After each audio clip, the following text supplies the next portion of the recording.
When I say the word time management, do you get a little bit worried? On today's episode, we are going to be talking about 4 time traps that you can think about in a new way so that you can be more productive.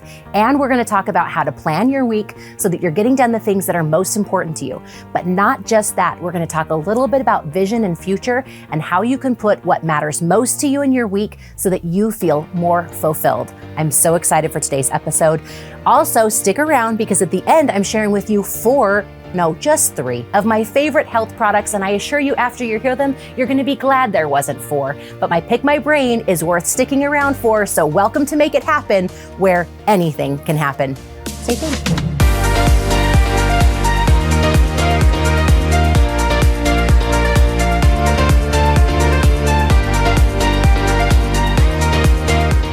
Today's Pick My Brain comes from Liz Domday. If you have a question that you'd like to send in, send it to michelle@speakmichelle.com.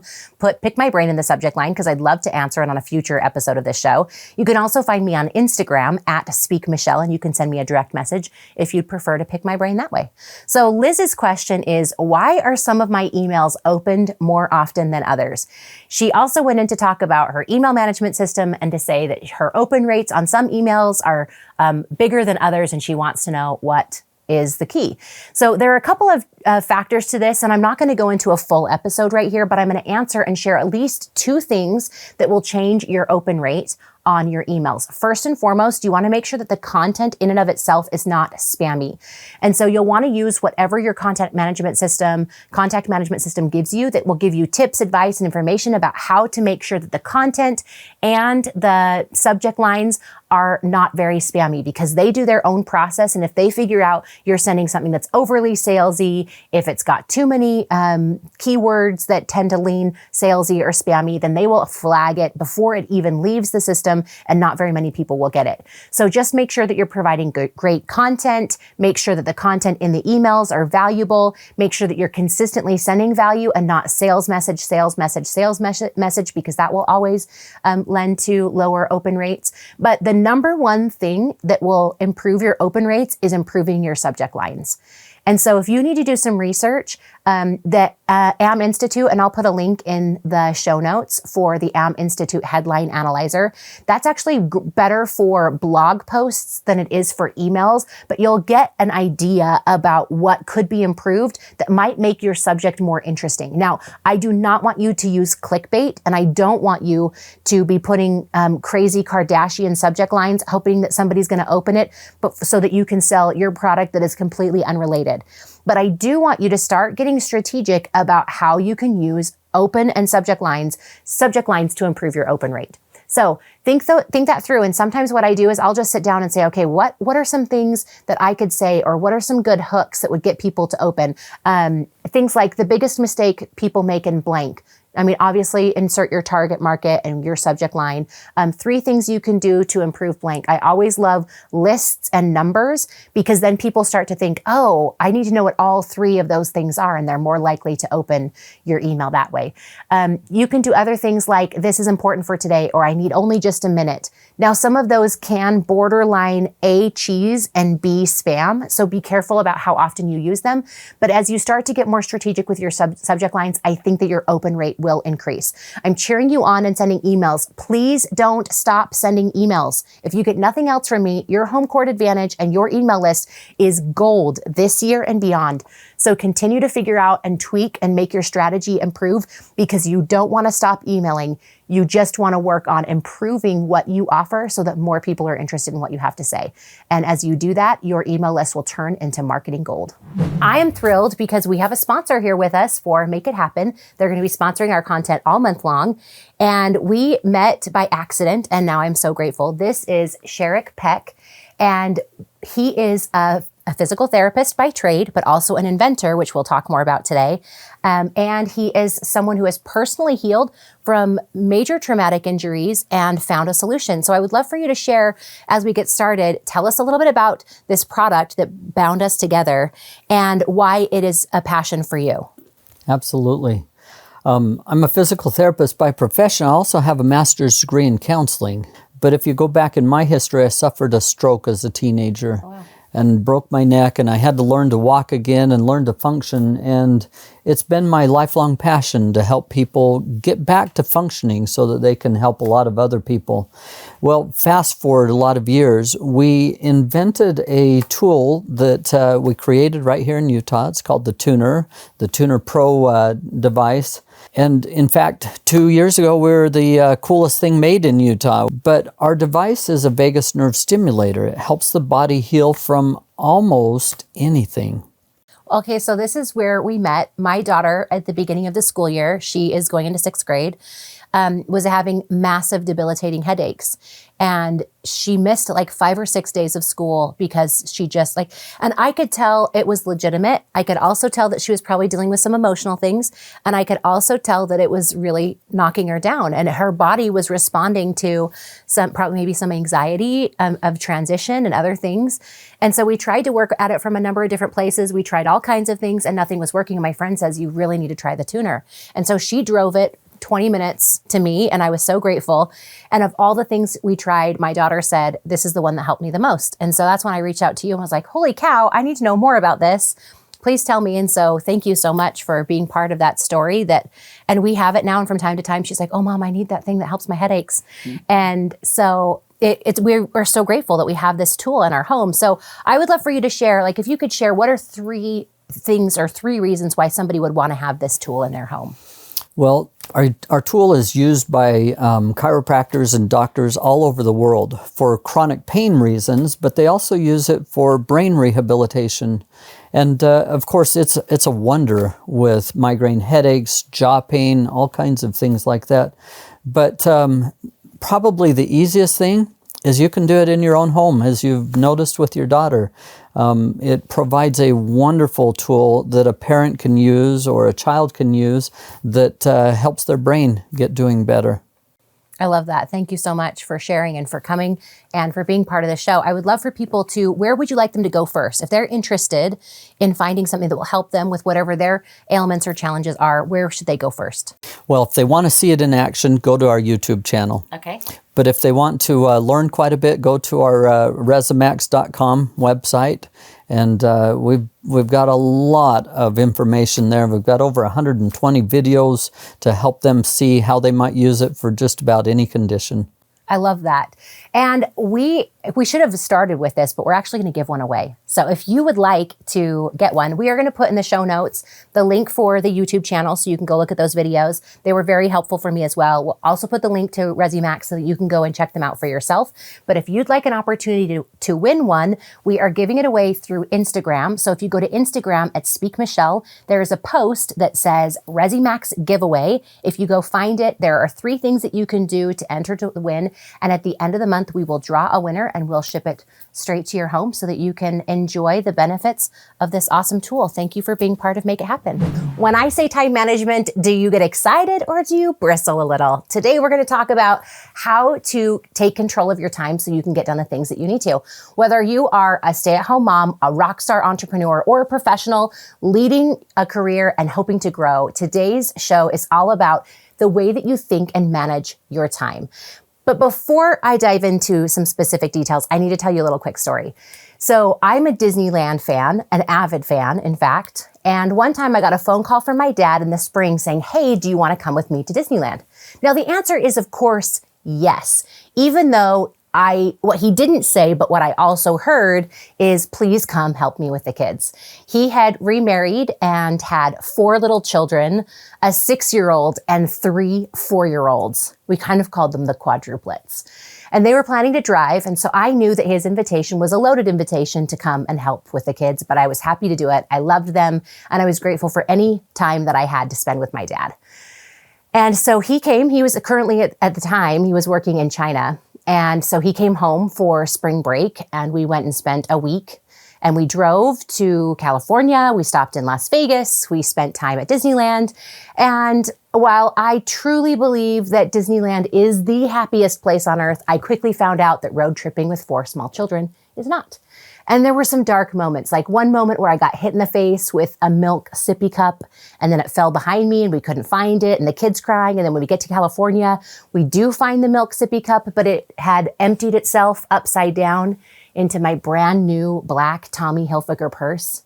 which I know is no Louis Vuitton, but is the nicest thing I'd ever had up to that point, and it was never the same again. Crusted milk does not come out. Anyway, I digress. While we were at Disneyland, we had a great time, and there was one time where my stepmom decided she was going to take all 4 kids to go on a ride, and my dad and I were going to go do something else, and we were going to meet back together at the iconic Disneyland castle at 2 p.m. We synchronized our watches because my dad didn't have a cell phone and we didn't have ways to communicate similarly because of his job overseas. So we found the bench, we synchronized our watches, and we said 2 o'clock. Now, my stepmother is an amazing human, and I would never, ever speak any ill of her except to say that sometimes I think she has a different clock than I do. And so I was prepared for her to be late, and I even said to my dad, I bet she's going to be late. Sure enough, 2 o'clock rolls around, and she is not there. And at 2:15, I start tapping my foot and I start saying things like, she doesn't care about the time and I could be sitting in line for another ride. Instead, I'm sitting right here. And at 2:30, I am throwing a 22-year-old fit akin to a 6-year-old. And my dad puts his arm around me and he says, I like sitting in front of the Disneyland castle with my dad. And he shakes me. And that is my cue to repeat the phrase, I like sitting in front of the Disneyland castle with my dad. And then he asks me a question that he had asked me 1,000 times before. He said, Michelle, what is the meaning of life? And with my arms folded, I was like, to be happy.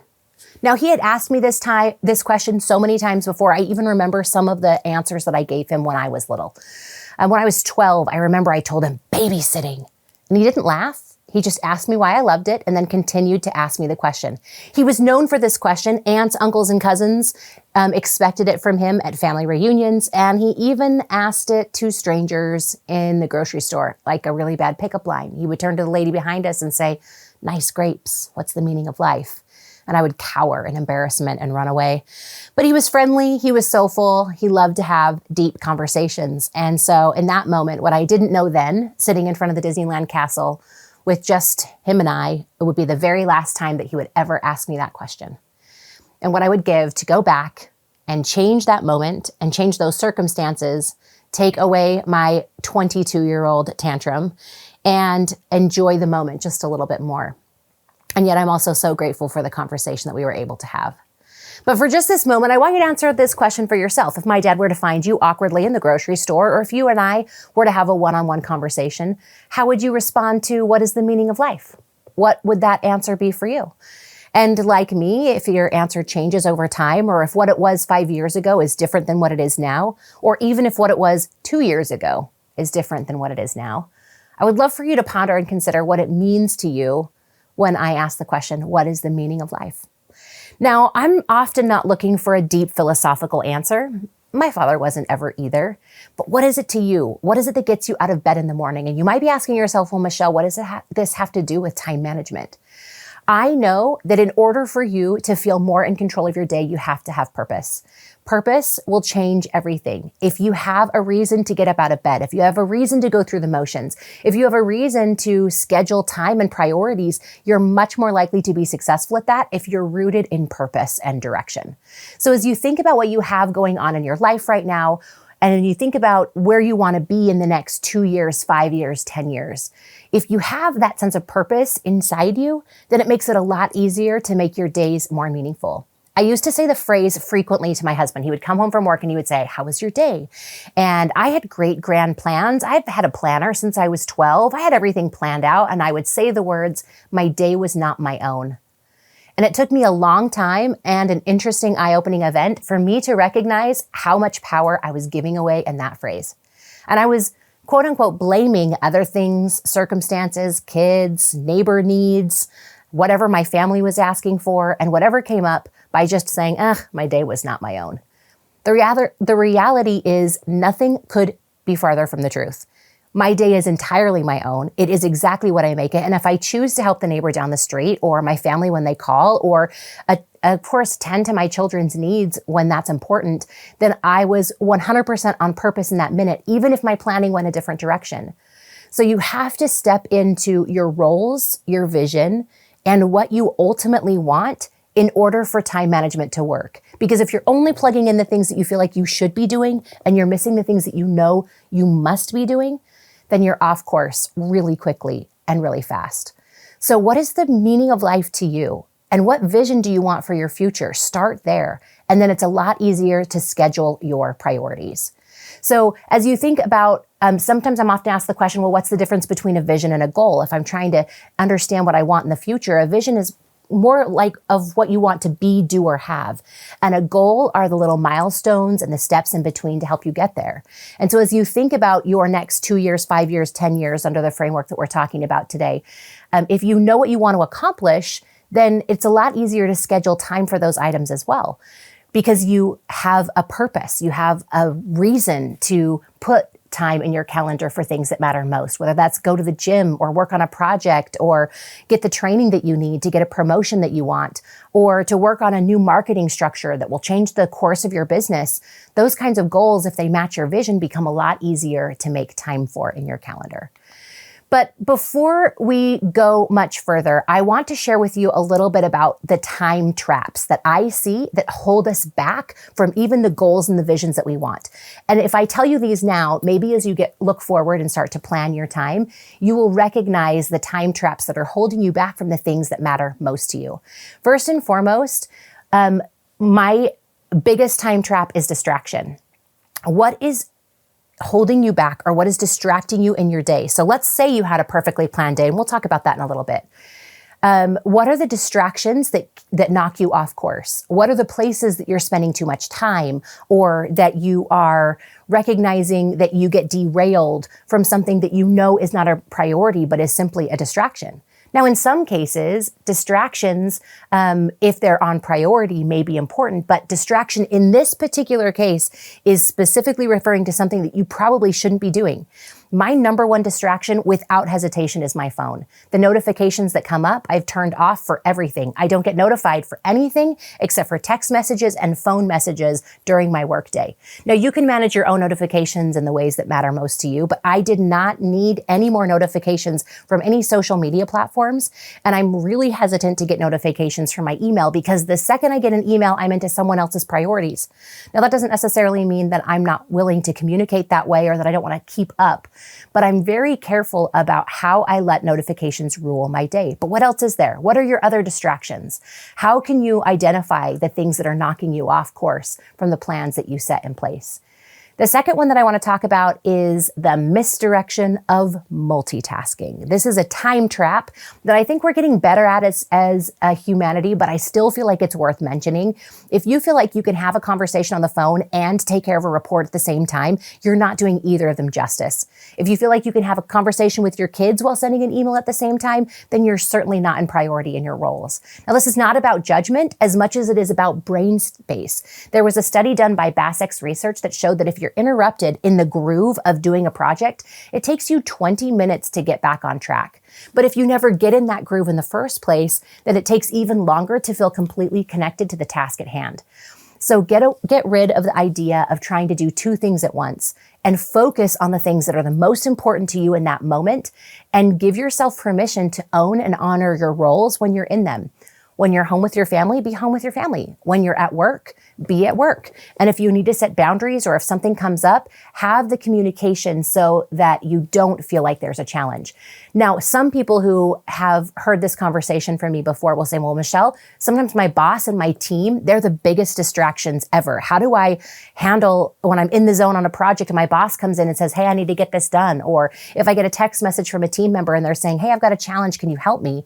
That sounds like a priority too. Well, two things. Number one, you need to decide if it's worth interrupting what you're currently doing. If it is not, then a conversation out of respect that says, hey, I'm in the middle of something. Can I get back to you in 10 minutes, 15 minutes, 20 minutes, whatever it is that you need, will do wonders to help you stay focused, but also stay in priority. And a good boss and good team members will support you in getting the tasks done that need to be done in the time that they need to be done. Now, there could be a time where a boss or a team member would pop in and you could recognize that that becomes a higher priority. But when you're making decisions from your priorities and your future and your vision, you're a lot better able to manage what is a distraction and what is a priority. So as you think through the different tasks that you're trying to do, at least resist the urge to try to do them all at the same time. And focus on the things that you need to do most. Now, the last time trap that I find is the failure to plan. Now, typically I would say this first, but sometimes you don't listen to me when I say the word plan. Some people call plan the 4-letter word to success and don't like it one bit. Call it whatever you want. Creating a vision, designing your future, whatever it is, if you need to add flowery words or even make it something a little bit more sterile to make you feel better, whatever it is, don't get caught up in semantics. But the truth is that planning is the key to success. Success equals the vision plus the action and what you put in place to bring your dreams to fruition and to help you get done the things that are most important come in a plan. Now, I mentioned before, and I've talked about this on the show before, but I got my first Franklin Day Planner when I was 12 years old. And I learned really young about prioritizing to-do lists and writing mission statements and getting really organized. And I also learned through that process the importance of weekly planning and sitting down, and I still do this practice decades later. I sit down each week, plan out my weeks, and sometimes I look at the month ahead, especially when I'm trying to fit in client meetings, recordings for this, and anything else that needs to happen. But my weekly plan is what I live by and I'm ruled by. And I make time each week to I examine what happened the week before and then also plan for the future. And here are a couple of tricks that I have learned about planning that help me to thrive and be successful. And hopefully one or two will be helpful for you. The first is if you're working a 40-hour week, I do not recommend that you schedule a 40-hour week. I recommend that you do something closer to 75% so that you have 25% of your time as a window for any adjustments that need to be made.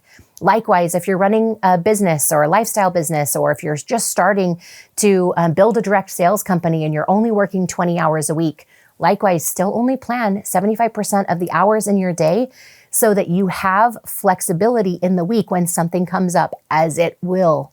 It will. It might. It's not that it might, but there are things that will come up. I can't tell you how many times I have planned a successful week and then a priority pops up with a project, or my kid is getting an award at the school and I need to make some adjustments. And I'm always grateful for that flexibility. The second thing that I'll tell you about scheduling is schedule in your goals and priorities, but also schedule in your categories and make sure that you're meeting all of your category needs. What this looks like for me is creating the 5 time categories. And I wrote a little book on this called The Time Blueprint for Entrepreneurs. And this specifically works for those who are building a business, large or small, but can play into professionals as well. So the first time category is marketing. The second category is fulfilling. The third category is creating. The fourth is managing. And the fifth is learning. And so we're going to talk about each of these and help you plan and get ready for creating the plan that you need so that you can thrive in your daily, weekly, and monthly tasks. So the first and foremost is marketing tasks. Marketing tasks are anything that you're doing to generate new business. And so I'm a big fan of marketing. I talk about marketing a lot on this show, and you can go back and watch any past episodes on marketing strategy and planning if that's helpful to you, if you want to dive deeper into the subject. But for today, I want you to just think through the tasks and the activities that you do that help you get new business. Now, again, most marketing tasks shouldn't be on a to-do list. They should actually be in a plan of daily, weekly, and monthly tasks. Most marketing activities are regular. You either do them once a week, once a month, or once a day. And some of them, maybe even a couple times a month. But if you can schedule them out and make time for them in your calendar, then it won't run into one of those things. It's like, if I have time, I'll get to that marketing. And it's on a to-do list where everything else is coming your way. It will be something that you focus and you commit to. I have a daily, weekly, monthly list. My team has daily, weekly, monthly lists, and we focus on the routines because regular activities bring in regular results in our business. So when I'm planning and scheduling for my week, I plan time in for my marketing tasks. The second category is fulfilling. And fulfilling is taking care of anything that needs to happen once the transaction and the dollars are in place. So in service-based businesses, it's probably consulting time or one-on-one.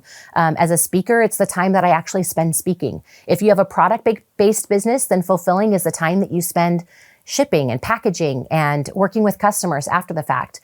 So fulfilling, depending on your business, may have a bigger chunk of your time in a week or a smaller chunk, depending on what it is that you actually do and what you fulfill. But make sure that you plan that time in. I can tell you, I have so many clients who are like, it's so easy to get the business, but then I have a hard time retaining them. Or what is the follow-up? What are the onboarding things? And that's where you would spend time in your fulfilling. Creating is the next time category, and that's where you create new ideas, new incentives, and new categories or new products that are right in your business. So I spend time each week being creative and thinking about what I want to do. And it's separate from my marketing. It's more about the offerings that I give. Maybe it's writing a new speech. Maybe it's getting ready to do a new product launch. But creation is an important part of building and growing a business so that you constantly are innovating in a world that is ever changing. The fourth category is managing. Some people call this admin, but in my particular case, I'm a huge fan of making sure that everything is done at the lowest possible level in your organization, which I've talked about before, but also so that you're getting the right things done. One of the other time traps that we didn't talk about, but I'll sneak it in here as time trap number 4, which is failure to delegate. So if you have tasks that you're doing that somebody else could or should be doing, that is a time trap that is keeping you from being able to accomplish the things that you need to accomplish. So what needs to be delegated? And as you go through this process of reevaluating and redefining what time management looks like for you, that is a great thing to consider. What can I delegate? And so in the managing time, then you're managing others who are completing other tasks for you, whether it's an assistant, whether it's a full team, whether it's contractors. I've used both or all of the above. And as you manage those relationships, they will take time. So if you schedule time to respond to emails, send messages, do phone calls, that will help you feel more on top of the tasks that need to be completed. And the last category is learning. Whether you are an entrepreneur, or a mom, or whether you are running a business or even just working for someone else and growing a career, I hope you're spending time each week learning and keeping up not only within your industry, but within the talents and skills and abilities that you want to grow so that you can stay relevant in the changing age that we live in. I am being challenged right now with Web 3.0 and NFTs and metaverse and all kinds of things that are really, quite frankly, hurting my brain.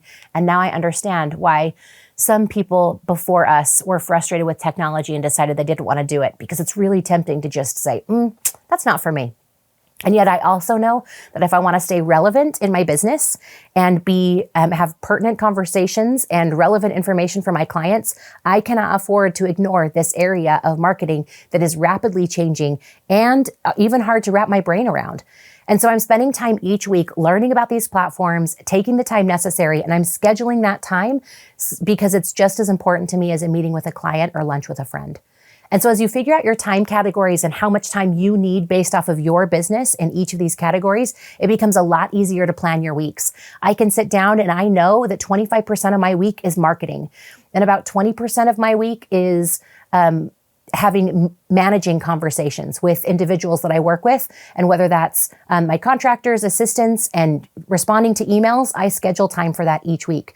I'm spending a lot of time right now in fulfilling. I have a lot of one-on-one clients. And so that ends up being about 40% of my week, which means I only have 10 to 15% left for the learning responsibilities that I have. So, but once I know what those categories are, it makes it a lot easier to schedule and be effective with that time. Now, again, remember, I'm only scheduling 75% of my week. I'm giving myself flexibility to take breaks, go to the bathroom, eat, and also make sure that I get the sleep that I need so that I can have the energy to run through the day that I create.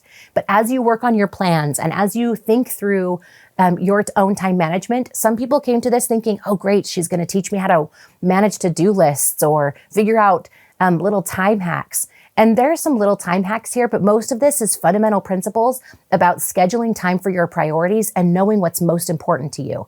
And it's not always about work. If your answer to what is the meaning of life is being healthier, having deeper relationships, or finding ways to contribute, then you absolutely need to schedule time daily, weekly, monthly for those tasks and those goals to become a reality for you. You're a whole person. Above and beyond just your professional life, who you are personally, you're bringing all of that to the table. So you've got to make sure that you're spending time on the things that matter most to you, and you're scheduling time for them and making them a priority. I schedule time with my kids. I schedule time with my husband. I schedule time. I was starting to feel super busy at the beginning of 2022. And I was like, I got to put something in my days that makes me happy. And I went back to scheduling 2 Tuesdays a month to go to the movies because it just makes me wildly happy to know I'm doing that in the middle of the day. And now when I'm doing my regular creating my time schedule, I just created my next month's schedule. I went through and blocked out all of my times for my clients. I know what speaking engagements I have, and I found 2 Tuesdays to watch midday movies. So you have to be a whole human at the same time. You can't just schedule the work and hope that your personal life falls into place. You've got to be able to schedule your personal life as well. Now, I had a brave person stand up at the back of the room in a question and answer session and publicly asked me, which for the record, I think she was trying to insult me, if you have to schedule time with your husband and your kids in your planner, then you're doing it wrong. And I appreciated her candor and honored and acknowledged her perspective, and also have figured out that if we leave some of these things to chance, or if we have time, there will never, ever be enough.